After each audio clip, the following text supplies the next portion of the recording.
Russell Wilson, frustrated. He says he's getting hit too much in Seattle. Deshaun Watson is frustrated that the Texans keep getting rid of his favorite people in the organization. I'm frustrated because the same guy who won the Super Bowl when I was drunk in high school just won the Super Bowl again. Will Russell Wilson be traded? Will Deshaun Watson be traded? Will Sam Darnold get traded? Will either of those players last longer than Tom Brady? No, yes, no, and God, I fucking hope so. In reality, I have no idea. But I have just written the words, Pooper Bowl. So stick around to hear how I'll use this clever turn of phrase. Welcome to Odd Man Sports. I am your host, Brandon Perna. I'm also the host of That's Good Sports here on YouTube. But because we do things a little bit differently here, for this episode, the last person to write first in the comments will win this week's football phone giveaway. However, everyone else who comments first will cause a collective eye roll from their dead ancestors so strong it will cause an earthquake in Topeka. Now this week, we've got Schefter bombs, Michael Irvin psalms, and an overdue apology to old man Tom. Sadly, I might have to cut that third one for time. Dinks and Dunks. Well, in a year of mostly lows, Super Bowl 55 felt extra special this year. The kind of special a mother believes her child possesses after a week of piano lessons. Little Timmy can barely play Mary Had a Little Lamb, and she thinks he's the next Frederick fucking Chopin. A child learning an instrument provides the same assault to our ears as Super Bowl 55 did to our eyes. And yet again, Tom Brady walked away as our Huckleberry. The Chiefs set the record for most penalties in a half, and Mahomes threw a lot of incomplete passes while falling down like Michael Douglas in a losing effort.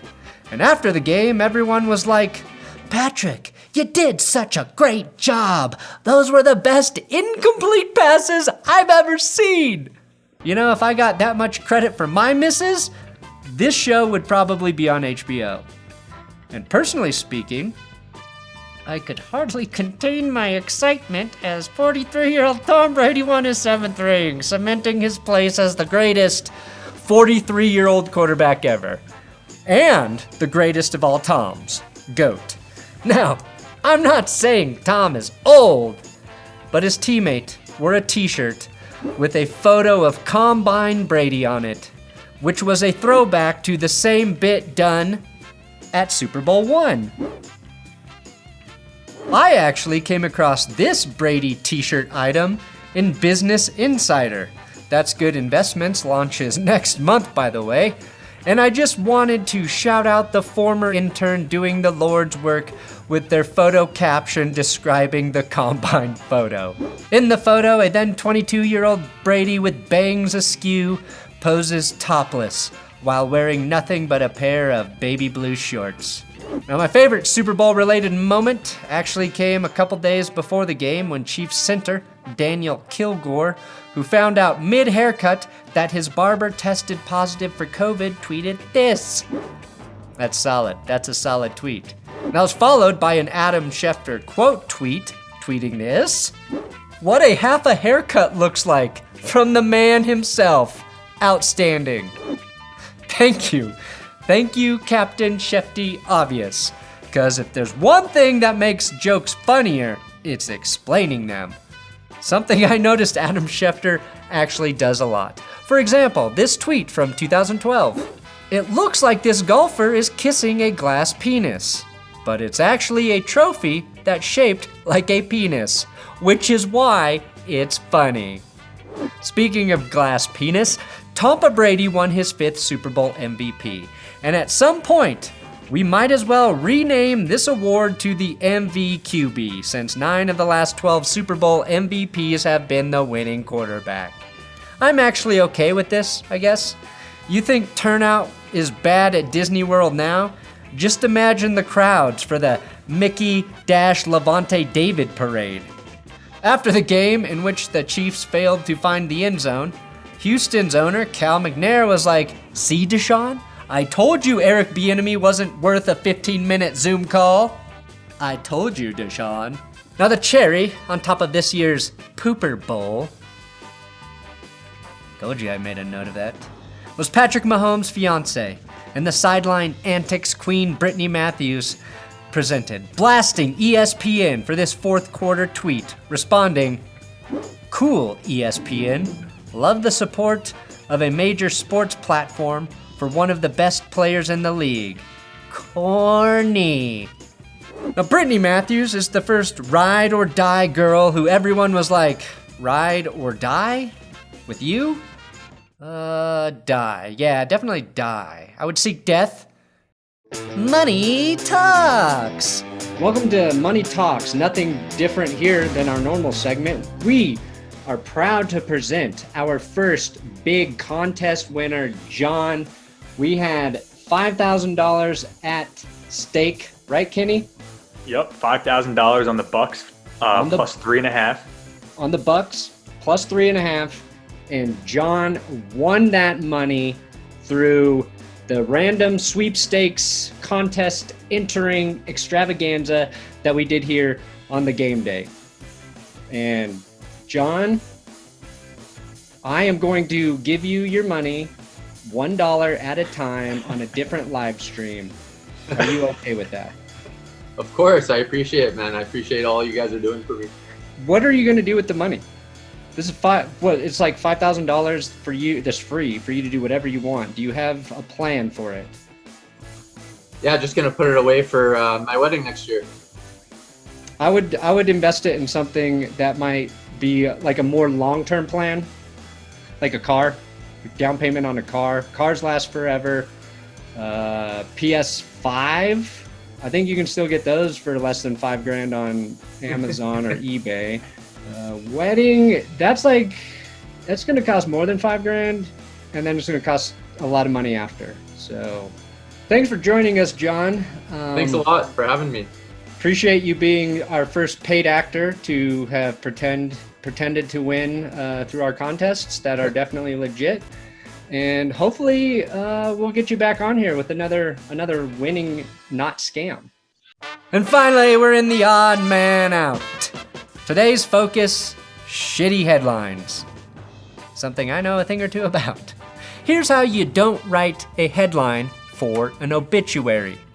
Marty Schottenheimer, NFL coach whose teams wilted in the playoffs, dies at 77.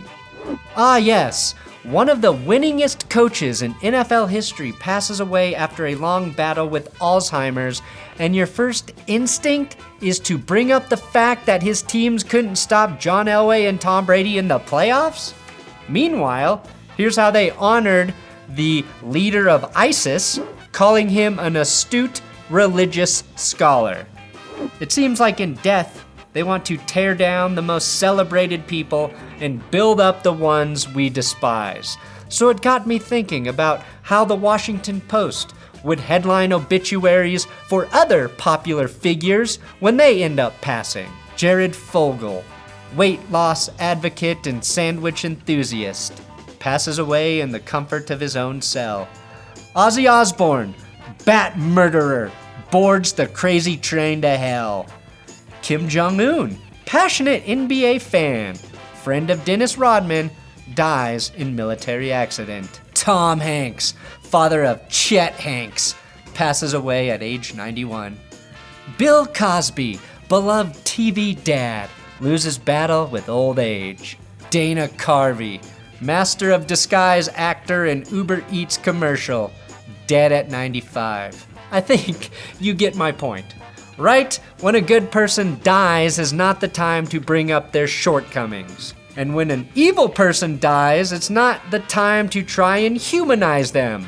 Marty Schottenheimer has the 7th most wins in NFL history, more than guys who won multiple Super Bowls like Joe Gibbs and Chuck Noll. He was a great coach whose teams lost in the playoffs because John Elway pulled off a superhuman 98-yard drive, Ernest Biner fumbled on his way into the end zone, and Marlon McCree coughed up a potential game-ending interception.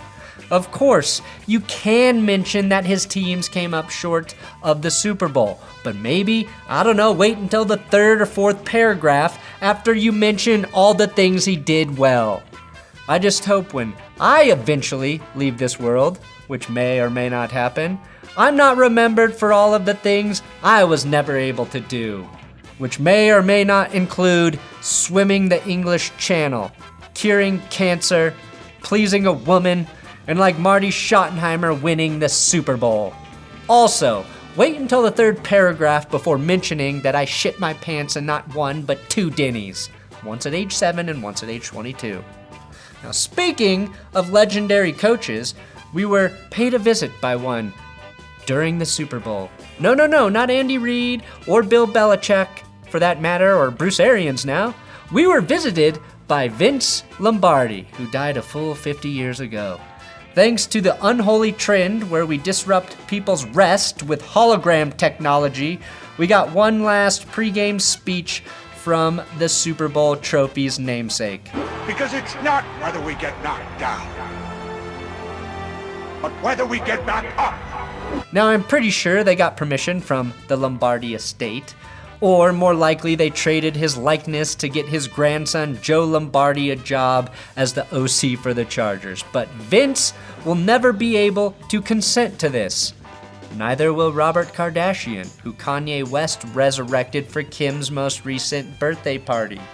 I just want to take this opportunity to say on record that I do not want to be made into a hologram at any point into the future for any reason, and I'm sure the technology 100 years from now would be so convincing that That's Good Sports, which will be owned by Disney by then, will still be running on season 93 and feature an artificial version of myself making jokes about Phillip Rivers' 200 great-grandchildren.